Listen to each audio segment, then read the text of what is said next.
fala sobre o Deus que está conosco mesmo em meio à vida. Você pode até sofrer, mas lembre-se, Deus está com você.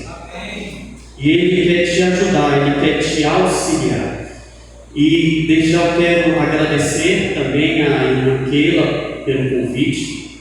E para mim, irmãos, tratar esse tema, já puder projetar, tratar esse tema é de uma grande responsabilidade, principalmente dentro da igreja. Por quê? Porque infelizmente há muito preconceito.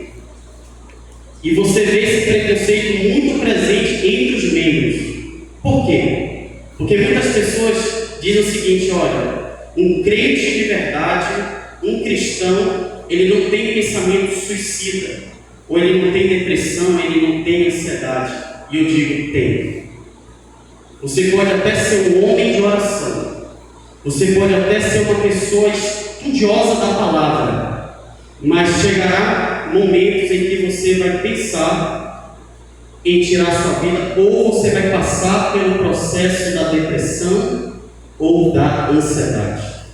Eu digo uma coisa: o problema não é ter pensamento suicida, o problema é o que você irá fazer com este pensamento. E nós temos na Bíblia exemplos de homens que foram tementes a Deus, mas tiveram algum tipo de pensamento suicida. O que dizer de Elias? Elias foi para o deserto e disse: Senhor, mata-me, já chega de viver. O que dizer de Moisés, um homem que falava com Deus face a face?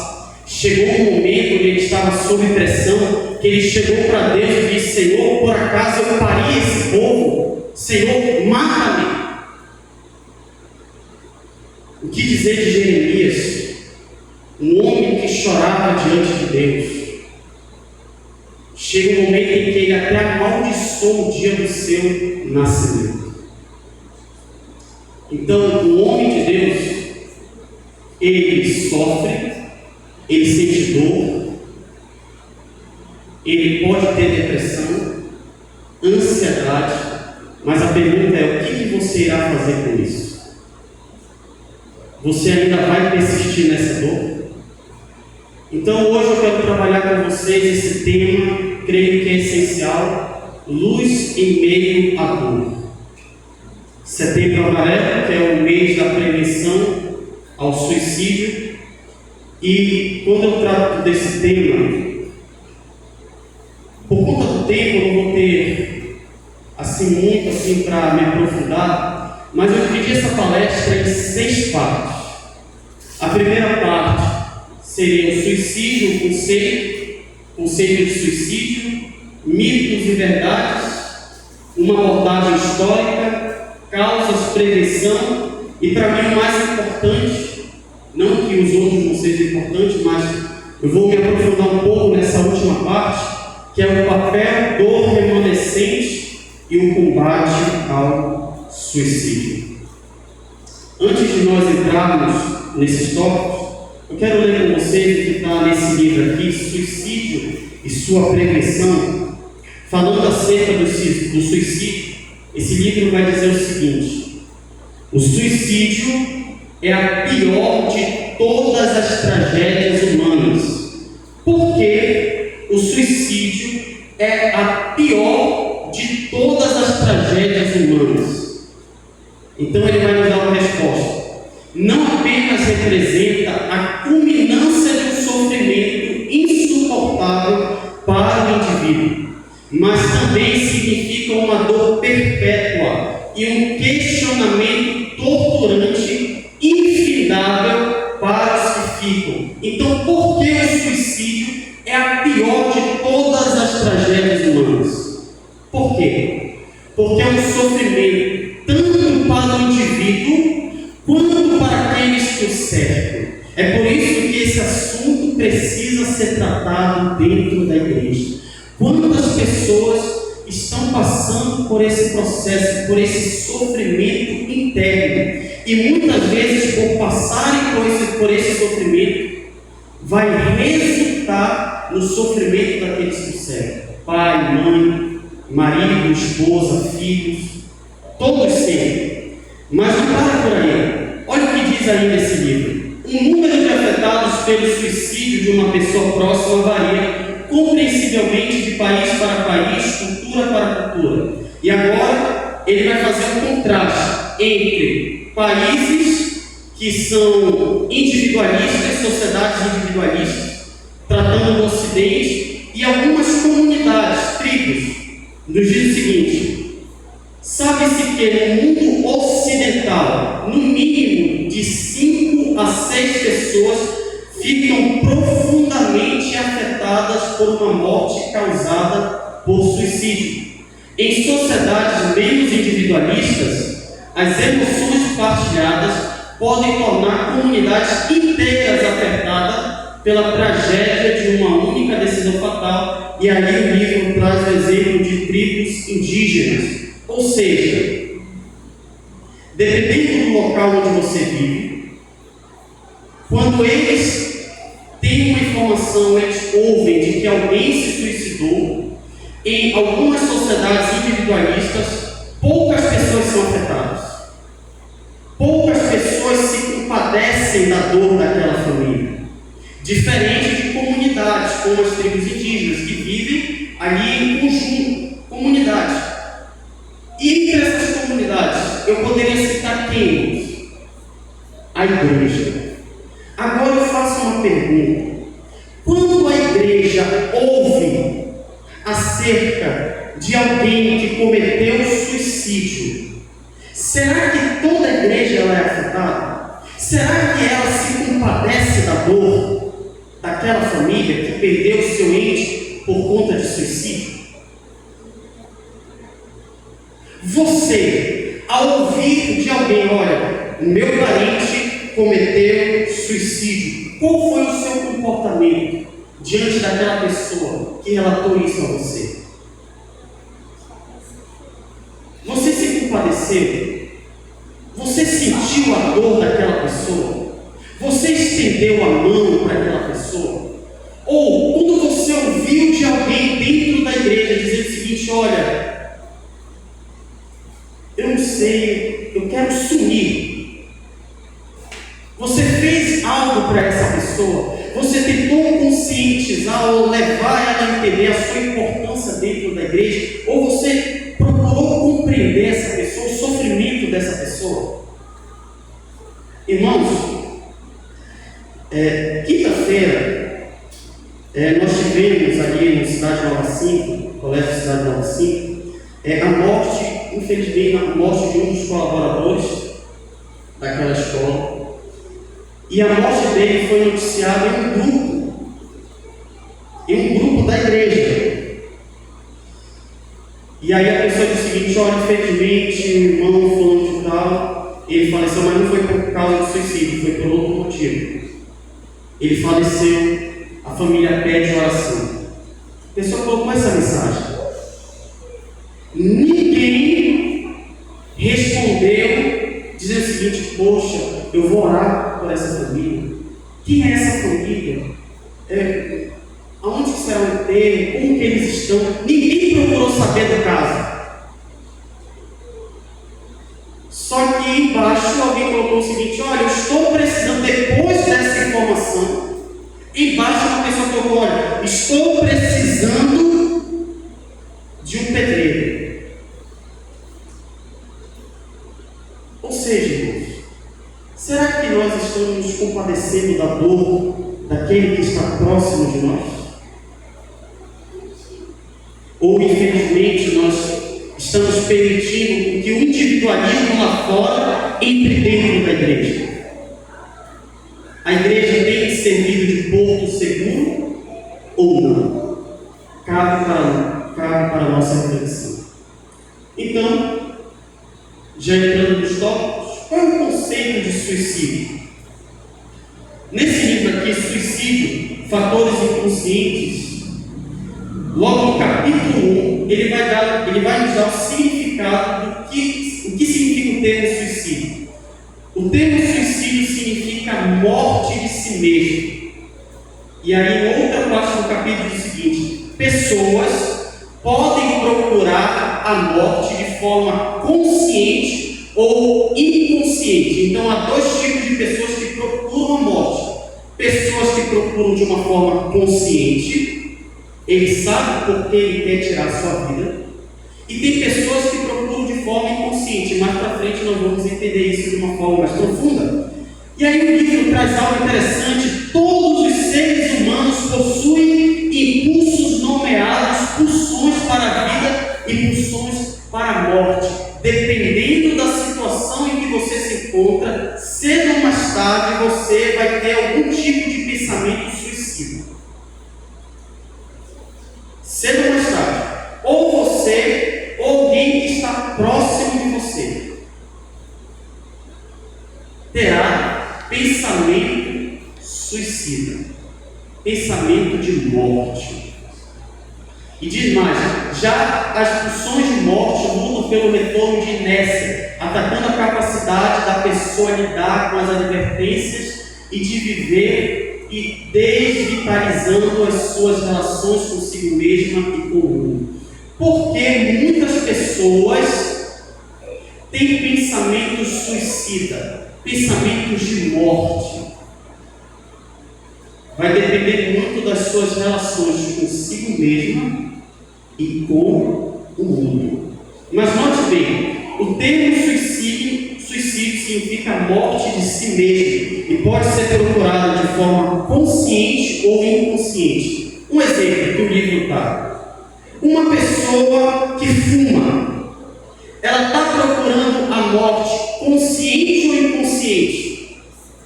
Consciente, porque ela sabe muito bem que o fumo traz prejuízos sérios à saúde. Eu até tenho uma experiência, que um dia eu vi uma pessoa com cigarro na mão, aí do lado dela havia aquela caixinha de cigarro, e sempre na caixinha de cigarro havia aquela informação, dos prejuízos. E uma dessas informações era, olha, você ao utilizar esse produto causa morte. Aí eu me aproximei daquele rapaz, que possivelmente teria a idade de 30, 35 anos por aí.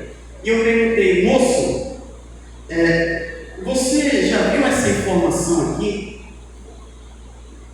Sim, você sabe muito bem que, de acordo aqui com a propaganda aqui, o Ministério da Saúde causa morte. Então, se você sabe disso, por que você está fumando? Ele disse, porque eu quero. Eu quero. Se for para morrer, que eu morro. Não tem vindo. Forma inconsciente. Outra forma, dependendo aí das suas crenças, muitas pessoas vão à guerra ou tiram suas vidas em prol de um credo, em prol de uma crença. Mas aqui há um exemplo de pessoas que se explodem por conta aí de certas crenças. E a outra forma, que já é algo dolorido, que nós estamos tratando do sofrimento, que é esse suicídio. Ou seja, é uma pessoa que ele já perdeu o sentido da vida. Ele já perdeu o sentido da vida, então ele só quer o que? Dar fim à dor. Eu digo uma coisa a vocês, uma pessoa que tem pensamento suicida, na realidade ele não quer morrer. Ele só quer dar fim à dor que ele sente. E muitas vezes, ou por falta de informação, ou muitas vezes por conta que a dor é muito extrema, a pessoa recorre a esse tipo de ato, tirar a sua própria vida. E o que dizer do Ministério da Saúde? Organização Mundial da Saúde. Qual a definição que eles dão acerca do suicídio? O suicídio é o ato deliberado, intencional, de causar a morte a si mesmo, ou em outras palavras, um ato iniciado e executado deliberadamente por uma pessoa que tem a clara noção ou uma forte expectativa de que dele pode resultar a morte e cujo desfecho é fatal e esperado. Então, é uma pessoa que quer tirar sua própria vida. É uma pessoa que perdeu o sentido da vida, a dor extrema, e a única solução para dar fim a essa dor é a morte. Então aqui está a definição da Organização Mundial da Saúde. E o que dizer da fenomenologia? O que é a fenomenologia? A fenomenologia é um estudo onde estuda-se os fenômenos que ocorrem na consciência do ser humano. E aí a fenomenologia vai nos dar agora um conceito mais claro, para mim o melhor conceito do que é o suicídio. Primeiro, o suicídio começa com uma ideia, ou seja, você deseja a morte, você tem pensamentos suicidas. Segundo, ele não fica apenas na ideia, ele vai persistir nessa ideia. Vai ser um pensamento constante, persistente. E tendo esse tipo de pensamento, ele agora vai elaborar um plano. Ele vai elaborar um plano em que local ele vai cometer esse ato, como ele vai cometer, em que momento ele vai cometer. E aí pode resultar no suicídio ou numa tentativa de suicídio, ou seja, morte, ou a pessoa ainda consegue sair viva. Então, irmãos, vocês percebem como isso é sério e como isso precisa ser tratado dentro da igreja. Alguns mitos e verdades sobre esse tema. Um mito que é um pensamento que é muito recorrente aí no meio comum, mas na realidade trata-se de um mito, é que apenas pessoas com transtornos mentais têm comportamento suicida. E não são apenas pessoas que têm transtornos mentais. E há muitas pessoas que vivem com um transtorno mental, mas ainda elas não são afetadas por esse comportamento suicida. Pode ter ali algum motivo, algum transtorno que pode levá-lo, mas também, como eu disse para vocês, tem tudo a ver também com o social da pessoa, com o meio em que ela vive, e isso pode resultar em ela decidir tirar sua própria vida, cometer esse ato.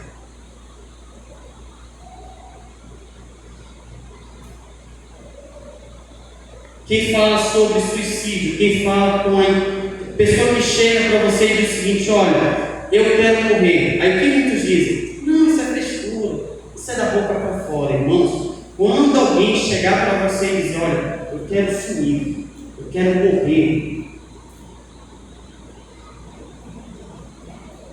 faça algo para aquela pessoa.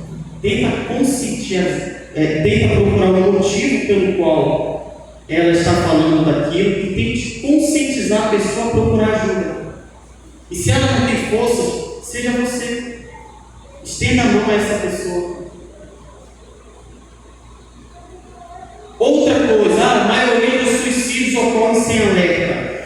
Teve um caso aqui próximo, onde um líder da igreja, um líder jovem, aqui próximo entre nós, um líder jovem, ele falava com todo mundo, sabe, sorria, pregava, ensinava, mas ele cometeu suicídio. E aí a esposa dele disse o seguinte: poxa, ele nunca deu sinal, ele nunca deu nenhum motivo para cometer tal ato.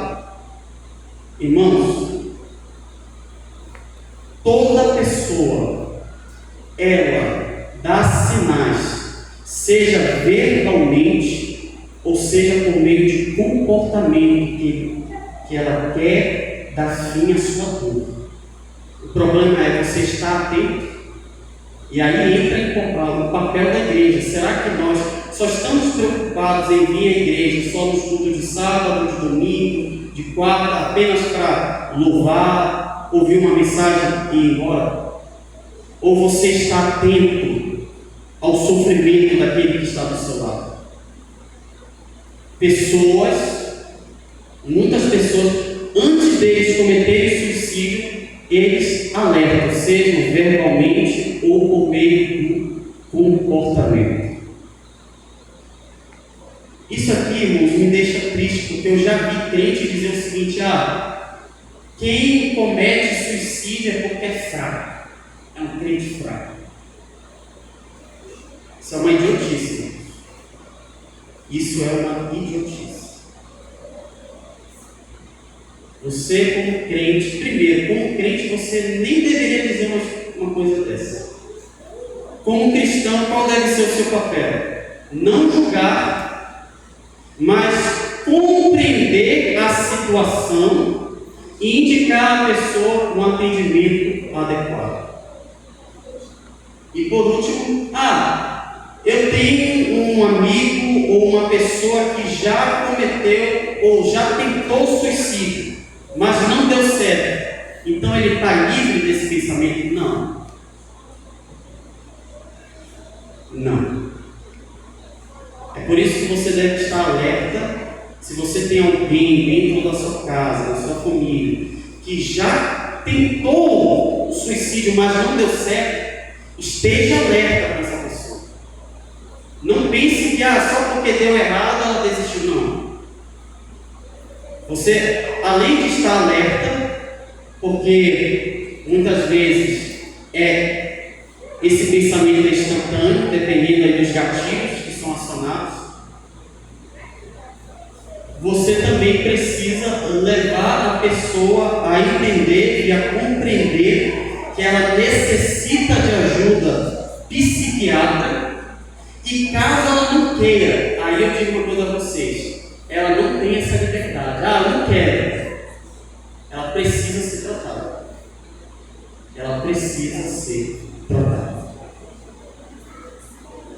Aqui é uma abordagem histórica, por conta do tempo não vou me aprofundar, mas é só para vocês terem em mente que esse tema não se restringe apenas em nossa época, mas desde os primórdios, as primeiras civilizações já tratavam acerca do suicídio. Nós temos aqui exemplos como o livro de Gilgamesh, temos alguns textos sagrados, como a Bíblia, o Corão, o Talmud, eles tratam acerca do suicídio. E aqui contextos culturais, como na cultura judaica, o suicídio é visto como algo abominável, e judeus que cometem suicídio, eles não são sepultados juntamente com outros judeus que viveram uma vida piedosa. Só para você ver como eles veem esse ato como algo assim abominável. Temos aqui o hinduísmo, que é algo ambíguo. Uma vez em certas ocasiões ele condena, outras vezes ele aceita e outras vezes ele promove suicídio. Temos o budismo, diferente de outras religiões, ele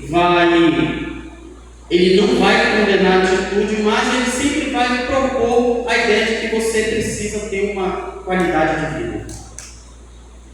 O Alcorão também condena. Na literatura clássica greco-romana, eles não apenas viam o suicídio como um ato heróico, mas também um ato de desespero e também algumas vezes uma atitude condenável. E dentro do cristianismo, o primeiro registro que nós temos acerca desse tema do suicídio dentro da religião cristã é a partir do 6º século depois de Cristo, aonde a igreja vai condenar o suicídio e ela vai comparar essa atitude ao homicídio. Ou seja, para os cristãos ali do 6º século, quem cometia suicídio estava condenado ao inferno. Então, o primeiro relato que nós temos é a partir do 6º século. E a partir do século XVIII, aí, com o avanço da psiquiatria, da psicologia e da ciência social, foi se estudando de uma forma mais profunda, agora num contexto mais acadêmico, para solucionar esse problema que já estava acarretando a humanidade. Aqui do porquê nós temos aqui o mês amarelo, no mês de setembro, como um mês amarelo, foi por conta deste jovem Mike, que ele tirou a sua própria vida no ano de 1994, E a partir deste ato desse jovem, a ONU, ou a Organização Mundial da Saúde, aí promoveu ou destinou que o mês de setembro, além de ter a cor amarela, seria um mês em que seria tratado sobre esse tema, o tema do suicídio. Algumas causas que podem levar a pessoa ao suicídio: primeiro, é o sofrimento psíquico, ou seja, depressão, transtorno bipolar, esquizofrenia. Outras, histórico de violência. Isso aqui é só para você ter em mente que não é fácil. Há várias causas, por isso que a pessoa precisa de um acompanhamento psicológico, um acompanhamento do psicólogo e um acompanhamento do psiquiatra. Porque são N fatores que podem levar uma pessoa a cometer esse ato. Sofrimento psíquico, também tem a questão do contexto histórico, traumas, abuso, negligência, abandono, dificuldades em lidar com perdas, ou seja, morte, desilusão amorosa, separação conjugal. Então, podem acarretar para que a pessoa possa cometer esse ato. Outras situações de suicídio, ou seja, uma pessoa que já cometeu suicídio, ela pode cometer novamente, e substâncias psicoativas, ou seja, uso abusivo de drogas ilícitas ou lícitas e uso abusivo de medicamentos. E aqui estão alguns comportamentos de uma pessoa suicida. Primeiro, ela tem pensamentos de morte, ideias suicidas, ela vai ter o desejo de morte, ela não apenas vai pensar sobre a morte, ela não apenas vai idealizar sobre a morte, mas ela vai ter o desejo de morrer. E aí, tendo o desejo de morrer, ela vai ter um motivo pelo qual ela vai procurar dar fim à sua vida. Você viu aqui um dos motivos. E aí ela vai elaborar um plano, uma tentativa de suicídio, atos impulsivos e, infelizmente, suicídio consumado. E agora, o que eu devo fazer para prevenir tanto a mim quanto aquele que eu amo, para que ele não venha cometer esse ato? Por alguns meios. Primeiro, essencial, suporte social. Isso aqui é essencial. Família, amigos, outros relacionamentos significativos podem ajudar a pessoa a sair desse processo. Segundo, crença. E aí eu quero destacar a religião. Dependendo aí da sua crença religiosa, isso pode ajudá-lo a lidar com esses traumas e não procurar por fim a sua vida. Também tem a inserção social por meio de trabalho, do lazer e do envolvimento com a comunidade, resiliência, capacidade de resolver problemas, e a pessoa só vai ser uma pessoa resiliente se ela procurar os serviços de saúde mental. Ou seja, eu tenho que procurar um psicólogo só quando eu tiver esses pensamentos suicidas? Obviamente que não. Eu já preciso zelar e cuidar da minha saúde desde agora, dos meus filhos, dos meus familiares, etc. E agora eu quero me demorar um pouquinho mais nesse ponto aqui. Qual é o papel do remanescente em relação ao combate do suicídio? E aí, precisamos responder essa pergunta. Em que século nos encontramos? Em que século eu e você nos encontramos? Veja o que o Espírito de profecia nos diz. Neste século de alardeada iluminação, defronta-se a igreja cristã com um mundo que já nas trevas da meia-noite, quase completamente entregue à idolatria. Um desrespeito quase que universal da lei de Jeová está tomando o mundo rapidamente, como as cidades de Sodoma e Gomorra.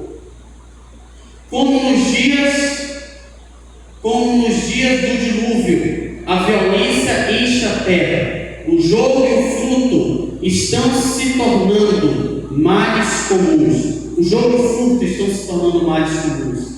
Aumenta o uso de bebidas alcoólicas. Muitos dos que têm seguido sua própria vontade não santificada procuram por fim em sua vida inútil pelo suicídio ou através do suicídio. Nos lugares de mais elevada posição da terra encontram-se a iniquidade e o crime de toda espécie, e os que aprovam esses erros, poucos culpados a salvo do castigo. Nenhuma síntese da parte da corrupção que existe se torna manifesta ao mundo. Pouco da crueldade que está sendo perpetuada se conhece. A impiedade do homem alcançou os seus limites. Ou seja, Ellen White nos dá a luz a um contexto onde haveria uma iluminação acerca do conhecimento, a ciência iria avançar, mas mesmo diante do avanço da ciência, o mundo estaria entregue às trevas. E dentre as características que permeiam este século é o alto índice de suicídio. E ela não para por aí. Em outra parte ela diz o seguinte: o aumento constante da maldade obstinada está produzindo rápido e quase generalizado senso de culpa nos habitantes das cidades. Predomina atualmente uma epidemia de crimes que abate o coração dos sensatos e tementes a Deus. A corrupção dominante está além da capacidade humana de descrevê-la. Cada dia traz novas revelações de dissensões, corrupções e fraude que campeiam na política. Cada dia traz seu doloroso contingente de violência e infrações da lei, de indiferença para com o sofrimento humano, de brutal e diabólico extermínio da vida humana. Cada dia é testemunha do aumento da loucura, homicídio e suicídio. De que geração ela está falando, irmãos? Da nossa. Note bem, ela já havia profetizado que chegaria um dia em que haveria um alto índice de suicídio. Note o que diz. Isso aqui é recente. Saiu aqui no site do governo. Anualmente, mais de 700 mil pessoas cometem suicídio, segundo a OMS. O suicídio é a terceira principal causa de morte entre jovens de 15 a 29 anos de idade. Então veja como isso está crescendo em nossa geração. E isso está chegando até dentro da igreja. Note bem essa reportagem. Burnout e suicídio assombram as igrejas. A dor silenciosa de padres e pastores. Muitos pastores, sejam de outras denominações, ou sejam da nossa igreja, estão passando por um esgotamento mental e muitos deles estão pensando em tirar suas próprias vidas. E temos pastores que, por causa aí da pressão que eles sofrem, porque não pense que o ministério é um mar de rosa, eles sofrem pressão diária, e muitos deles estão passando pelo burnout, e muitos deles estão tendo pensamentos suicidas, e muitos já tiraram a sua própria vida. Pesquisa mostra que mais da metade dos líderes religiosos sofrem com depressão. Aqui está um estudo, de uma forma mais aprofundada, onde eles vão analisar alguns pastores, e esses pastores relatam que eles sofrem, além da pressão de cima, ali dos líderes, dos magistrados, dos administradores, aí eles têm que lidar também com o sofrimento do irmão, e isso acaba afetando o psicológico deles. E diante de tudo isso, qual é a orientação de Cristo ao povo remanescente? Mateus 5, 14 e 16. Vocês são a luz do mundo. Não se pode esconder uma cidade construída sobre o monte. E também ninguém acende uma candeia e a coloca debaixo de uma vasilha. Pelo contrário, coloca no lugar apropriado e assim ilumina a todos os que estão na casa.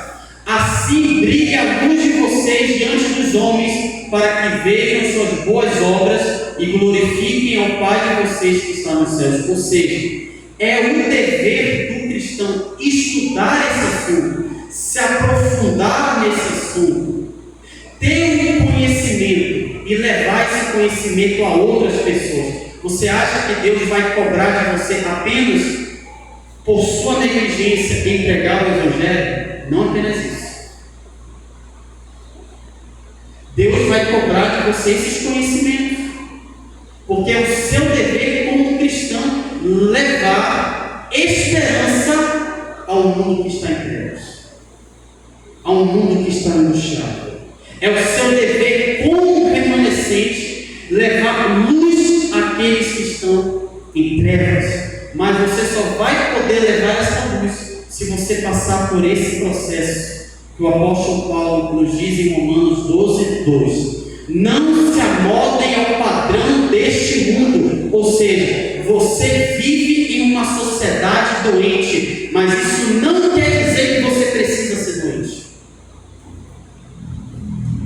Fragilizado emocionalmente.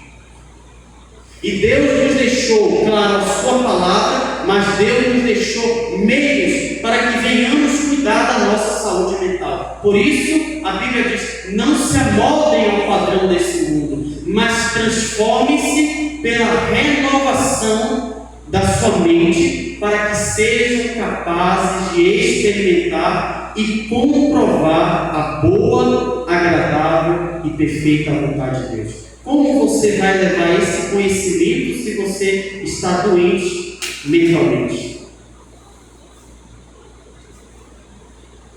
Então, está sobre os seus ombros não apenas levar o Evangelho, mas levar esse conhecimento que está sendo abordado essa tarde a outras pessoas. Porque, irmãos, talvez não, há nesse momento pessoas que ou já tiraram a sua vida, ou estão prestes a tirar a sua vida. E Deus vai cobrar de nós. Deus vai cobrar de nós. Testifico aos meus irmãos que a Igreja de Cristo, por débil e defeituosa que seja, é o único objeto sobre a terra que Ele confere a sua suprema atenção. Deus deixou esta igreja para levar luz ao mundo que se encontra em trevas. Cabe a mim e a você levar essa luz a essas pessoas.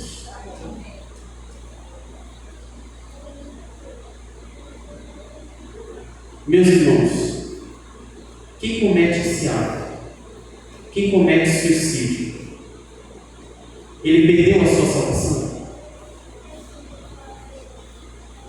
Uma pessoa que acabou de tirar a sua vida. Vamos colocar aqui um exemplo daquele irmão nosso que tirou a sua vida. Ele perdeu a sua salvação. Eu sei que muitas pessoas trazem o exemplo desses dois personagens aqui, Sansão e Saul. Ambos cometeram suicídio, mas Sansão foi salvo e Saul não. Saul ele perdeu a sua salvação não porque ele tirou a sua vida, mas porque ele já havia se afastado de Deus. Por isso Saul perdeu a sua salvação, não foi nem por conta dele ter tirado a sua vida, mas porque ele se afastou, ele cometeu o pecado contra o Espírito Santo. Mas eu não quero me aprofundar muito nisso daqui, porque muitas vezes tem crentes que dizem o seguinte: poxa, eu acho que aquela pessoa que cometeu suicídio está perdida, porque ignora aquilo que nós chamamos de teologia dos atributos de Deus. E dentre os atributos de Deus se encontra a sua justiça. Então, uma pessoa que cometeu suicídio hoje, ela está perdida? Não sei. Uma coisa eu sei, que Deus é justo e Ele vai julgar a pessoa conforme a situação em que ela viveu. Eu digo uma coisa a vocês: muitas pessoas estarão no céu mesmo cometendo suicídio, porque é uma doença e a mente dessas pessoas está fragilizada. Então, irmão, se você reconhece que Deus é justo, não cabe a mim a você dizer para a pessoa: olha, eu acho que o teu parente perdeu a sua salvação. Não. Cabe a mim não apenas entender aquele que está sofrendo, como estender a mão para aquela pessoa, para aquele familiar que perdeu o seu ente querido. Ou seja, para concluir, qual é o papel do cristão? Qual é o papel do cristão? Há muitas pessoas que se encontram nessa condição aqui. Eu creio que para mim a melhor imagem acerca da mulher adulta é uma mulher que sofria naquele contexto. E mesmo essa mulher, em pleno sofrimento, o que Cristo fez? Ele julgou essa mulher, ele disse que ela estava condenada, ele estendeu a mão e ele salvou essa mulher. Cabe a mim e a você ser um imitador de Cristo. E como eu sou imitador de Jesus? Quando eu levo a luz em meio à dor. Nesse momento, a Suelen irá louvar ao Senhor. E ela vai tratar acerca da esperança do cristão. E qual é a esperança do cristão, irmãos? É a volta de Jesus. Porque, infelizmente, enquanto vivemos nesse mundo, iremos nos deparar com esses casos de suicídio. Mas uma coisa que eu glorifico a Deus é que nada está perdido. Ele voltará.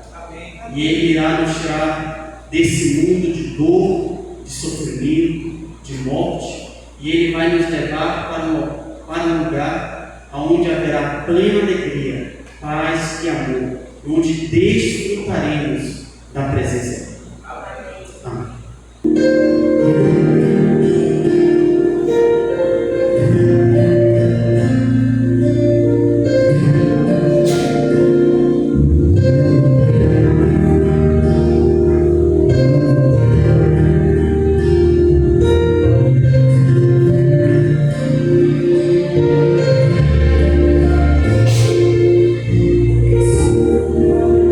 Essa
Louvado seja Deus, porque a nossa esperança se encontra em Jesus. Mesmo vivendo em um mundo de trevas, de dor, mas a esperança continua sendo em Jesus. Vamos orar? Senhor Deus e Pai, queremos te agradecer, Senhor, primeiramente pelo privilégio de termos a esperança, Senhor, de que este mundo não é o nosso lugar e de que mesmo em meio ao sofrimento podemos ter a plena certeza de que o Senhor está do nosso lado. A morte não é o fim, Senhor, mas, Senhor, o que nos espera está muito além da morte. É uma esperança eterna, onde viveremos para sempre com o Senhor.